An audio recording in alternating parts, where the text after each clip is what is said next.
انجام دے دیتے ہیں. تو بعض لوگوں سے آپ پوچھیں کہ بھئی آج مردے کا تیجا ہے، وہ باقاعدہ طور پہ اہتمام کرے گا، قرآن خوانی کا اہتمام ہوگا وغیرہ وغیرہ. پھر ان سے پوچھیں کہ یہ تیجا کس لیے ہے، کیوں ہے، ایسا کیوں ہوا. اب اس کا جواب اکثر لوگ نہیں دیں گے، کیونکہ رسم کریں گے، قبرستان جائیں گے، رسم ہے، خاص قسم کا حلوہ بنانا رسم ہے تیجے میں. قبرستان میں مثال یا مٹھائیاں یا پھر خرمے یا ایسی چیزیں قبر میں رسم ہے. تو پوچھیں کہ ایسا کیوں ہے، خرمے کی آپ روٹیاں تقسیم کریں، فروٹ تقسیم کریں، نہیں کریں گے.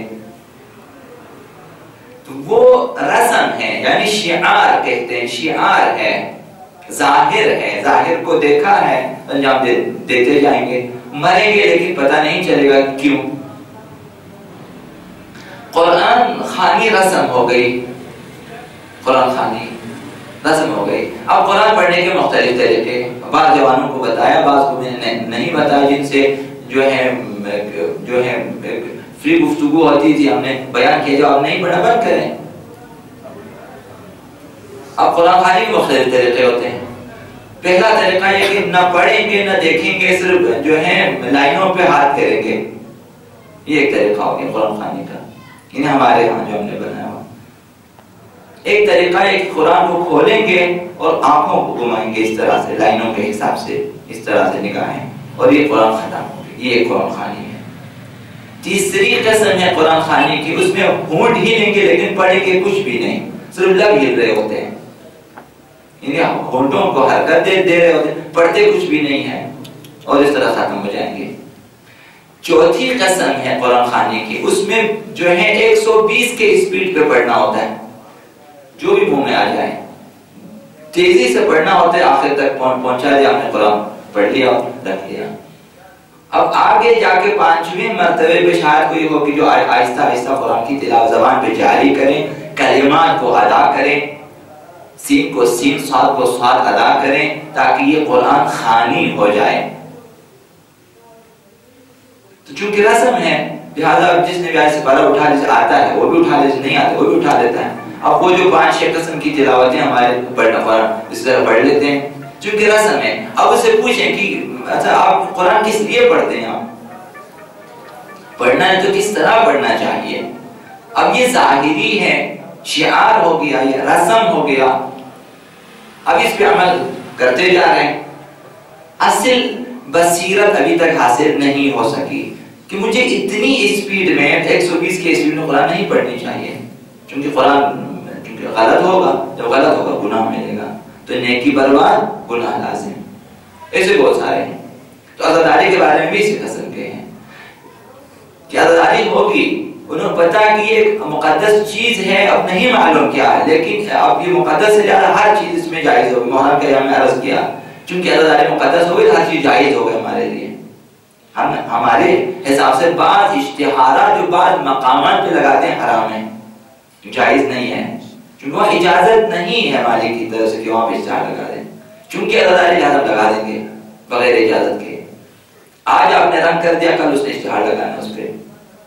آپ کو خود پتا ہے کہ ایک جو ہے اگر 10-12 فٹ کی دیوار پہ بھی کسی نے رنگ کرنا ہے کتنے ہزار روپے کا خرچ آتا ہے، اور آپ اس کو خراب کر دیں گے. تو یہ کیا اشتہار لگانے کو اس نے سوچا ہے کہ یہ ایک اچھا کام ہے، لیکن اس اچھے کام کو کہاں کرنا نہیں معلوم. جس طرح نماز پڑھنے والے کو پتا ہے کہ نماز پڑھنا اچھی چیز ہے، لیکن نماز کی شرائط کیا نہیں معلوم، لہذا جگہ نجس بھی ہو، کپڑے نجس بھی وہ پڑھے گا، وضو ہے یا نہیں نماز پڑھے گا وہ، کیونکہ پتا ہے کہ نماز پڑھنی چاہیے، شرائط نہیں معلوم. شبیداری میں بھی یہی ہے، بعض جوانوں کے ذہنوں میں کہ شبیداری ہونی چاہیے، لیکن کیوں ہونی چاہیے، کیا کیا شرائط ہونی چاہیے. کہ یہ مردم بیداری کے عنوان سے ہو تو عزاداری ہے، اگر مردم آزاری کے عنوان سے ہو تو گناہ ہے.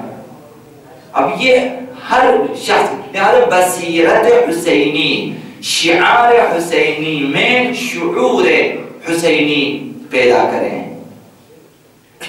خود کربلا کی سرزمین کو آقا عبداللہ حسین نے خرید لیا کہ چونکہ میں نے شہید ہونا ہے، کہ ایسا نہ ہو کہ ہم کسی کی سرزمین میں دفن ہو جائیں. زمین ہم نے خرید لی ہے، ہماری قبر یہیں ملے گی. اب اس طرح کیا ہوا، جو بھی آیا وہ امام حسین کی ملکیت پہ حملہ کیا ہے انہوں نے، لہذا وہ مکمل طور ہر لحاظ سے ظالم ہے۔ امام حسین نے بتا دیا کہ ہر سال عرض کرتا ہوں کہ کسی کے ذمہ اگر کسی کا قرضہ بھی ہے، کسی کے حقوق ہے بھی، وہ میرے ساتھ کربلا نہ آئے، امام حسین نے فرمایا۔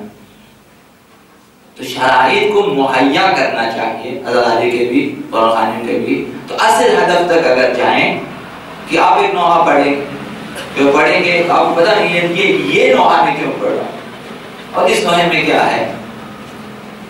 نوحے میں مصائب اور گریہ ہونا چاہیے، نوحے کا مطلب یہی ہوتا ہے۔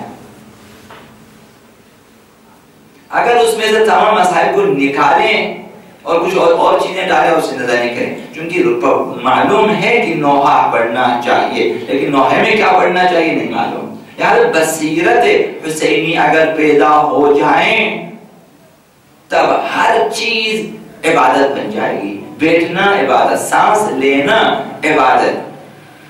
پھر اگر شب بیداری ہو جائے شعور حسینی کے ساتھ کہ جس میں جوانوں کو بیدار کیا جائے روحانی طور پہ، قلبی طور پہ، اندرونی طور پہ ان کو بیدار رکھا جائے، ان میں شعور حسینی پیدا ہو جائے، امام حسین کے انقلاب کے بارے میں، ان کے مقاصد کے بارے میں، اہداف کے بارے میں شعور پیدا ہو جائے اور محض مقاصد امام حسین کے لیے بیداری کرے، پھر ہر چیز عبادت بن جائے گی۔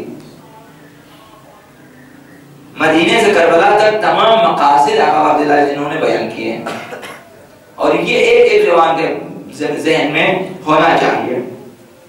احیاء شریعت پیغمبر یا امام حسین کے کلمات میں ہے، امر بالمعروف نہی از منکر یا امام حسین کے کلمات کے اندر ہے کہ ہمیں اس لیے خروج کر رہا ہوں، میں اس لیے قیام کر رہا ہوں۔ اب یہی شعور ہے تو آپ کے اندر احیاء شریعت یہ شعور ہونا چاہیے آپ کی شب بیداری کے ساتھ کہ میری شب بیداری، میری عزاداری شریعت کے کسی بھی مسئلے کو زندہ کرنے کے لیے ہونا چاہیے۔ لہذا یہ شریعت کہاں پہ زندہ ہوگی؟ لوگوں میں شریعت زندہ ہوگی، دلوں میں زندہ ہوگی، اعمال میں شریعت زندہ ہوگی، نہ کتابوں میں۔ کتابوں میں جو شریعت ہوگی وہ پھر زندہ نہیں ہے۔ کہ آپ عمل کرتے ہیں تو ہم کہیں گے شریعت زندہ ہے، دیکھو عمل کر رہا ہے۔ جب لوگوں میں شریعت ہے کہ ایک شخص شریعت کا پابند ہے تو ہم کہیں گے اس میں شریعت زندہ ہے، دین زندہ ہے۔ تبھی تو یہ فلاں گناہ نہیں کرتا، کیونکہ اس میں ایک جو قانون شریعت زندہ ہے، یہ عقیدہ رکھتا ہے کہ یہ گناہ ہے ہماری طرف سے، شریعت کی طرح میں انجام نہیں دوں گا۔ وہ پابند شریعت ہے، پابند دین ہے، تو ہم کہیں گے دین اس میں زندہ ہے، اس شخص میں دین زندہ ہے، اس میں شعور ہے دین کا، احکام دین کا، تعلیمات دین کا شعور ہے، وہ انسان صحیح معنی میں عزادار ہے۔ نہ صرف ایک رات کی شب بیداری، ایسا انسان ہر رات شب بیداری کرے گا چونکہ مقاصد ہیں اس کے، اہداف ہیں اس کے پاس، بصیرت ہے اس کے پاس، وہ دیکھتا ہے کہ میں سارے کام پڑے ہوئے ہیں، لہذا میں رات کی جو فرصت سے استفادہ کروں گا، ہر رات شب بیداری کریں۔ فارسی میں کہا کہ ہر شب شب قدر است اگر قدر بدانی، اگر پتہ چلے ہر رات شب قدر ہے، ممکن ہے ہر رات ہماری آخری رات ہو جائے، لہذا وہ رات شب قدر کی رات ہوگی ہمارے لیے، اگر پتہ چلے آج رات میری آخری رات ہوگی، تو کسی کو بھی نہیں معلوم کہ اگلی رات نصیب ہوگی یا نہ ہوگی، لہذا ہر شب جو سوتے وقت انسان اپنا وصیت وغیرہ کر کے، باتیں کر کے، اپنے اعمال ٹھیک کر کے اسلام بھی یہی ہے کہ سونے سے پہلے اپنا محاسبہ کریں۔ تو شعور کے ساتھ یہ سب کچھ ہے، اس انسان میں شعور ہے، اس انسان میں بصیرت ہے، آگاہی ہے، جانتا ہے کہ اسے کیا کرنا چاہیے اور کیوں کرنا چاہیے، یہ معلوم ہے۔